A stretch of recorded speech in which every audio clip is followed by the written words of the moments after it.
Dostlar, bugün neçə vaxtdan sonra yenə video çəkirəm. Yəni short videosu olaraq, həm də belə video olaraq ilk dəfə video çəkirəm.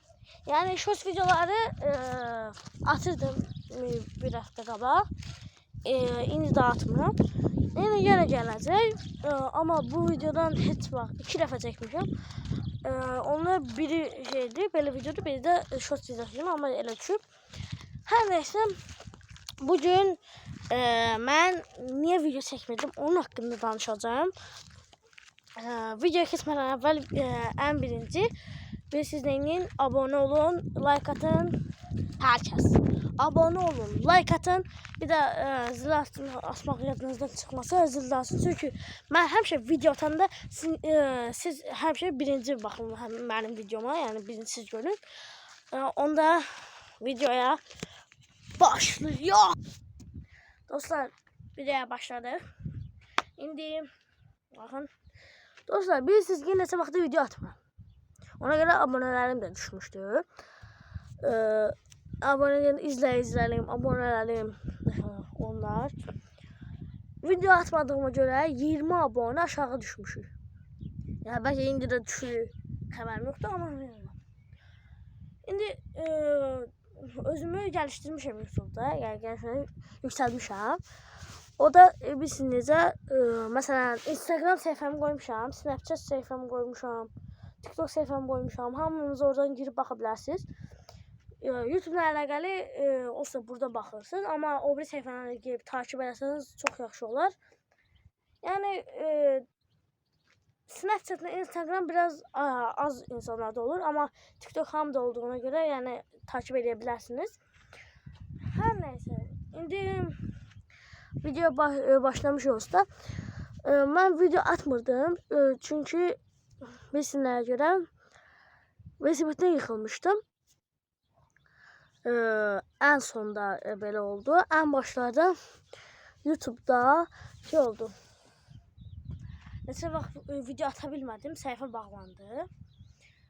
Amma səhifəyə başqa səhifələrindən baxa bilirdim. Sonra səhifəni güzbələ ilə açdım.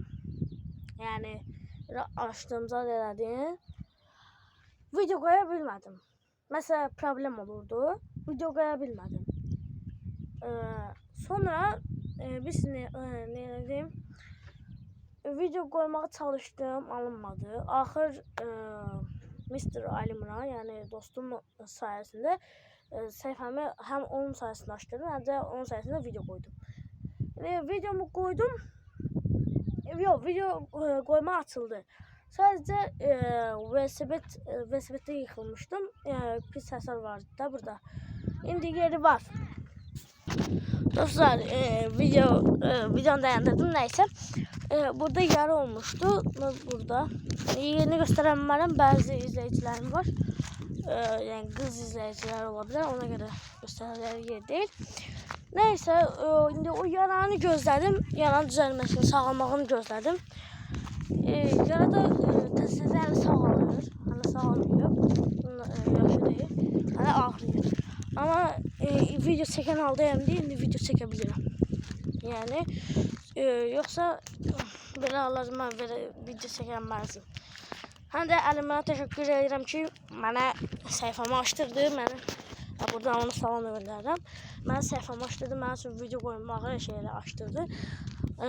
O olmasaydı bəlkə indi də video ata bilməzdim. Əslində məni YouTube'a başladan da oldu. Yəni bana çok kömək edib. YouTube'un bazı işlərində də mənə kömək edib. Yəni nəsə desəm. Məsələn, mənim kanalım 2 dəfə bağlanıb, 2 dəfə orada o açıb. Elə şeylərdə də kömək edib. Hər nəysə, videomuza qayıdaq. Əlimrana getdi, tövbə. Belə düşün. Hə dostlar, indi video qoydum. Sonra səhifəmi açdırandan sonra videonu koymağını da açdırdım, amma sonra yıxılandan sonra qoya bilmədim. Gözlərim sağalmağını, indi daha sağalmayıb dediyim kimi. İndi biraz da sağalsın, short videoları da qoyacağım. Short videoları. Bir tərəfənə bilmirdim, ağrıyırdı, ona görə şeydim. Amma indi sağalır. İndi short videoları qoyacağam. Baxarsınız hamınız. Amma son qoyduğum videolar mən özüm qoymamışam, yəni short videoları. Suyun 22 aid. Onu Mr. Nəbi qoyub. Mən demişim o qoyub elə bir. Onu da etiketləyirəm bura. Hər nəsə dostlar, videomuz belə oldu. Çünki çox uzun çəkən mənəm. Bilirsiniz ağlayır. Bu dəqiqə güclə çəkən video, amma çəkməliydim bu videomda. Neyse, hər iki dostuma da təşəkkür edirəm. Sizlər də like edib abunə olmayı yaddan çıxarmayın. Özləsməyin, videonun başında dediyim kimi. Bunları eləsəz, hər birinci sizin xəbəriniz olar, həm də məni qaldırarsınız.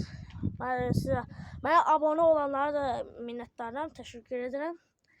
Oldu dostlar, sağ olun, görüşənə dək.